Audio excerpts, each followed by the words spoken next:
बिस्मिल्लाहिर्रहमानिर्रहीम। अस्सलाम वालेकुम नाज़रीन, उम्मीद है आप सब लोग खैर खैरियत से होंगे। आपको पता है कि ऑस्ट्रेलिया के अंदर जो फायरिंग हुई है उसके बाद से पूरी दुनिया के अंदर एक कोहराम मचा हुआ है, और जहां पूरी दुनिया में एक कोहराम मचा हुआ है वहां पाकिस्तान और भारत के दरमियान भी एक जंग चल रही है मीडिया के ऊपर कि ये पाकिस्तानी था या भारतीय था। लेकिन इस हवाले से इंतहाई अहम इंफॉर्मेशन मैं निकाल के लाया हूं कि ये शख्स कौन था, ये पिछले 6 माह से क्या कर रहा था, कौन सी जो दहशतगर्द तंजीम है या कोई इस्लामी शिद्दत पसंद तंजीम है उनके साथ इनके क्या राब्ते थे, इनके घर से क्या बरामद हुआ, इनके हमसायों ने इस हवाले से क्या इंफॉर्मेशन दी, इसका ताल्लुक भारत से था या पाकिस्तान से था। ये सारी की सारी वारदात करने से पहले वो वहां पे किन किन लोगों से मिल रहा था, और उन्होंने एक टूर किया था बैरून मुल्क जिससे उनकी शनाख्त भी कंफर्म हो चुकी है। बल्कि वहां पे जाके फिलिपाइन के अंदर और दीगर जगहों पे इन्होंने क्या क्या हरकतें की, ये सब आपके सामने रखूंगा। और इस वीडियो का मकसद ये है कि जितने भी डिस इंफॉर्मेशन इस केस के हवाले से फैलाई जा रही है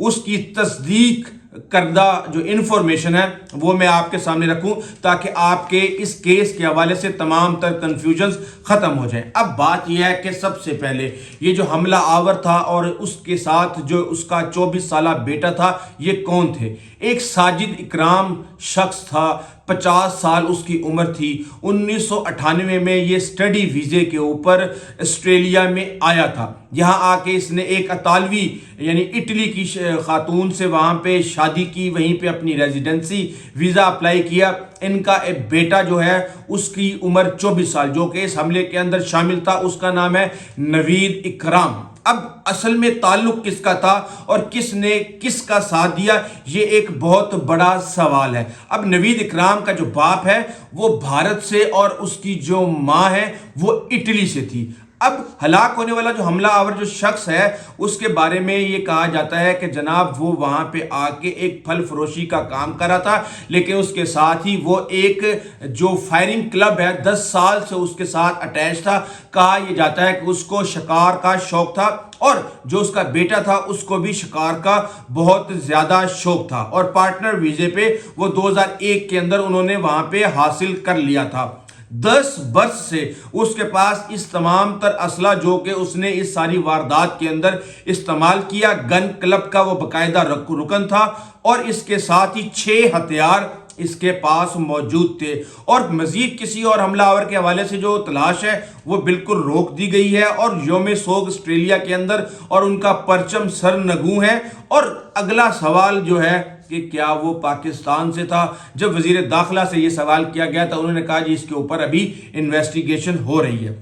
जो नवीद अकरम 24 साल का बेटा है, 6 साल पहले वो हुकाम की नजरों में आया था, और कहा जाता है कि जो ऑस्ट्रेलिया की इंटेलिजेंस एजेंसी है ASIO उसने नवीद अकरम को फोकस किया, उसको ट्रैक किया, और कहा जाता है कि दौलत इस्लामिया के एक नाम नेहाद सेल के साथ उसके ताल्लुक का जायजा लिया गया। और इसी दौरान एक इंसदादे दहशतगर्दी टीम को यह पता चला कि हमला आवर ने नाम नेहाद दौलत इस्लामिया के साथ अपने ताल्लुक और अपनी वफादारी को जाहिर किया था, और हमला आवर की जो कार से जो नाम नेहाद दौलत इस्लामिया के 2 परचम भी बरामद हुए थे। और ये 6 साल के अंदर ये सारे का सारा मामला चला और ये दिलचस्पी वगैरह इसने ली, लेकिन उसके बाद फिर हमने ये देखा कि ASIO ने अक्टूबर 2019 के दौरान 6 माह तक नवीद अकरम की तहकीकात की, मगर इस वक्त इन्हें खतरा नहीं समझा गया। उसके बाद एक नवीद अकरम का मतारी नामी शख्स के साथ करीबी ताल्लुक था, जो कि अपने आप को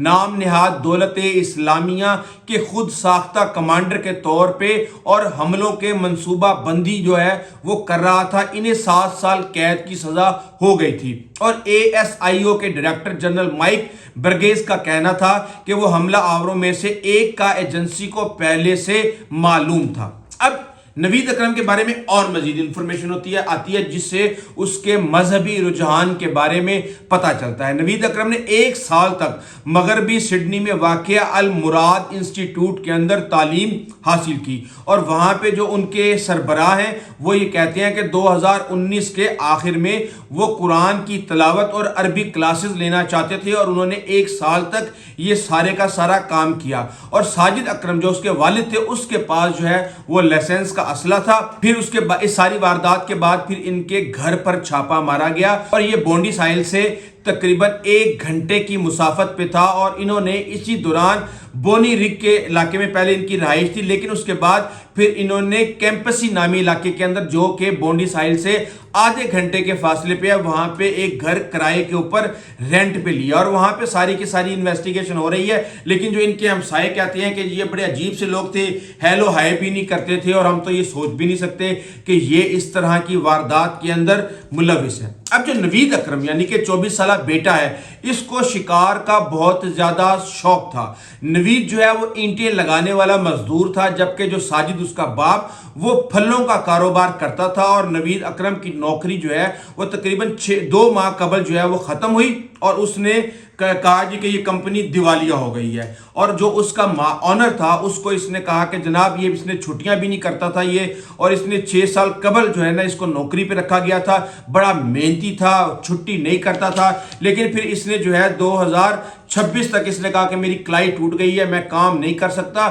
اور پھر جو ہے چند ماہ پہلے اس کی تمام تر کلیئرنس کے واجبات جو ہیں ان کو کلیئر کر دیا گیا۔ نوید انتہائی خاموش طبیعت کا مالک تھا، اور کام کے بعد کسی سے میل جول نہیں رکھتا تھا، مذہب پہ بھی وہ بات نہیں کرتا تھا۔ ان کے والدین کی علیحدگی ہو چکی تھی، لیکن وہ اپنے والد کے قریب تھا، اور اس کو شکار کا شوق تھا، خرگوش اور دیگر شکار یہ کرتا تھا، اور کروک ویل کے علاقے کے اندر یہ شکار کیا کرتا تھا۔ اب اگلی کہانی جو سب سے بڑی کہانی اس وقت بنی ہوئی ہے کہ بھائی کیا یہ بھارتی شہری تھا یا پاکستانی شہری تھا؟ اب آپ کو پتا ہے کہ بھارت ہر وقت پاکستان کے اوپر حملہ کرنے کے لیے تیار بیٹھا ہوا ہے۔ جیسے ہی یہ سارے کا سارا واقعہ پیش آتا ہے، نوید اکرم کے نام سے سوشل میڈیا پہ سرچ ہوتی ہے، اور جو پاکستانی جھنڈے، پاکستانی لباس، پاکستانی شہریت کا نوید اکرم نام کا کوئی بھی شخص ہوتا ہے اس کو اٹھا کے حملہ آور بنا دیا جاتا ہے،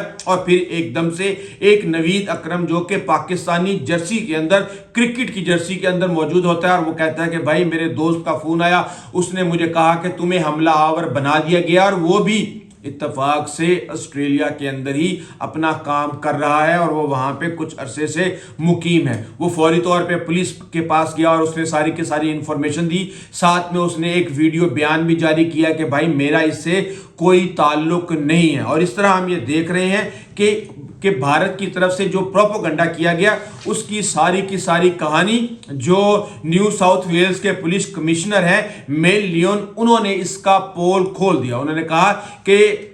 یہ فلپائن گئے تھے، اور 1 نومبر سے لے کے 28 نومبر تک یہ فلپائن میں رہے ہیں، اور جنوبی شہر ڈاواوا جو ہے ڈاواو کے اندر یہ وہاں پہ مقیم رہے ہیں، جہاں پہ اسلامی شدت پسندوں کی موجودگی کے بہت زیادہ جو ثبوت موجود ہیں، اور پھر یہ وہاں سے واپس آتے ہیں۔ فلپائن کے اندر بھی اس حوالے سے انویسٹیگیشن شروع ہو چکی ہے، اور اب یہ بھی ثابت ہو چکا ہے کہ یہ بھارت کس طرح تمام تر بھونڈی حرکتیں کر کے جو ہے وہ پاکستان کو بلیک میل کرنے کی کوشش کر رہا ہے۔ تو اب یہاں پہ کئی لوگ یہ کہہ رہے ہیں کہ کیا اب تمام تر پاکستانیوں اور بھارتیوں کو وہ آسٹریلیا سے نکال دیا جائے گا؟ تو ان سے میرا یہ سوال ہے تو کیا اس کے بعد پھر تمام تر مسلمانوں کو بھی نکال دیا جائے گا؟ یہ اس طرح نہیں ہوتا، جو جرم کرتا ہے اسی کے ساتھ یہ سب کچھ ہوتا ہے۔ اور اس کے ساتھ ہی میں آپ کو بتا دوں کہ وہاں پہ جو بندہ ہیرو کے طور پہ سامنے آیا وہ بھی احمد ہے، جو کہ شام کا رہنے والا تھا اور وہاں کا آسٹریلوی شہری ہے۔ اس نے فوٹیج سامنے آئی ہے کہ کس طرح جب ساجد اکرام کی گولیاں یا ایمونیشن ختم ہو گیا، وہ لوڈ کر رہا تھا، اس وقت اس نے اس کے اوپر جھپٹا مارا، اس سے بندوق چھینی، اور اس کو خود بھی ایک ہتھیلی اور ایک پسلی کے اندر گولی لگی ہے، اور اس کو ایک قومی ہیرو کے طور پہ پیش کیا جا رہا ہے۔ अब ये सारे का सारा जो मामला है ये हुआ यहूदियों के मजहबी त्यौहार हनू के मौके पे, और उस वक्त वहां पे दुनिया भर से यहूदी बॉन्डी बीच के ऊपर इकट्ठे हुए थे, और उसके बाद ये सारे का सारा मामला हुआ है और कहा यह जा रहा है कि अब जो है पूरी दुनिया के अंदर दोबारा मुसलमानों के लिए और ख़ास तौर पे ऑस्ट्रेलिया के अंदर बहुत ज़्यादा मुश्किलात होने वाली हैं। बहरहाल मुश्किलात तो इधर पाकिस्तान के अंदर भी जो टीटीपी कर रही है, जो दीगर दहशतगर्द ग्रुप कर रहे हैं, मुश्किलात कहीं पे भी कम नहीं है। और अब दुनिया को ये समझ आ रही है कि दहशतगर्दी के खिलाफ एक्शन जो है वो करना ज़रूरी है। जब उनके अपने पैर जलते हैं तो फिर वो भागते दौड़ते हैं, लेकिन जब इर्द गिर्द हमसाया ममालिक पाकिस्तान जैसे ममालिक के अंदर ये सारे का सारा तमाशा चल रहा होता है, जहाँ पे हज़ारों की तादाद में हमारे लोग शहीद हो चुके हैं, तो उस वक्त तक ये सारे का सारा तमाशा देखने में मसरूफ़ रहते हैं। उम्मीद करते हैं कि इस हवाले से जो भी डेवलपमेंट्स होंगी वो इंसानियत के लिए पॉजिटिव होंगी, और पाकिस्तान के अंदर भी इस हवाले से दुनिया फोकस करेगी, और जो दहशतगर्द पाकिस्तान की नाक में दम करने की कोशिश कर रहे हैं भारत की मदद से, उनको भी लगाम डाली जाएगी। इस हवाले से आपको अपडेट करते रहेंगे। अभी तक के लिए इतना ही, आइंदा तक के लिए इजाजत दीजिए। अल्लाह हाफिज।